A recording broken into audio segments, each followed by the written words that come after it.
বহরমপুর জগদ্ধাত্রী পুজো 2025-এ আপনাদের সকলকে স্বাগতম।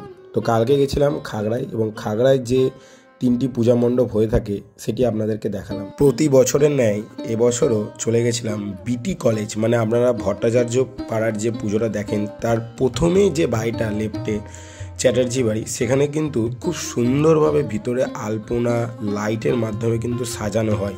এবছর আরও সুন্দরভাবে কিন্তু সেজে উঠেছে এখানে মাতৃ প্রতিমা এবং বনেদি বাড়ি। এখানে আসবেন ও মাতৃ প্রতিমা দর্শন করবেন।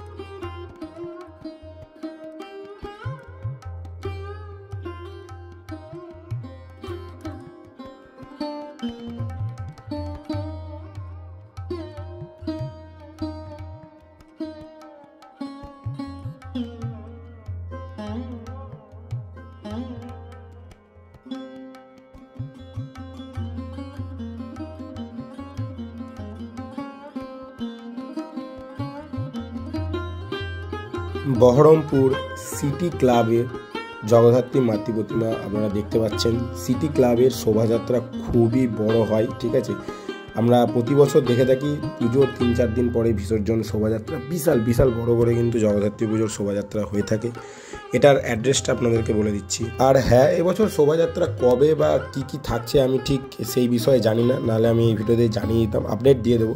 রাইট সাইডে আপনারা দেখতে পাচ্ছেন কল্পনা হাউস, কালকে প্রসাদ খাওয়ানো হচ্ছিলো। আর লেফট সাইডে চলে যাচ্ছে সিলেদার্স বা আরও যেসব, আপনারা রোডটা বুঝতে পেরেছেন, কল্পনা মোড় থেকে সামনে ওখানে লাইট আছে।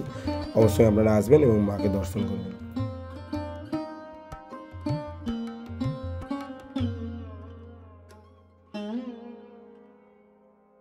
রোডের কথা যদি বলি তাহলে হবে রাধিকা মোহন সেন রোড। আপনাদের পুরনো হসপিটাল থেকে কাদাইয়ের দিকে আসতে লেফট সাইডে মাতৃ প্রতিমার আপনারা দর্শন করবেন।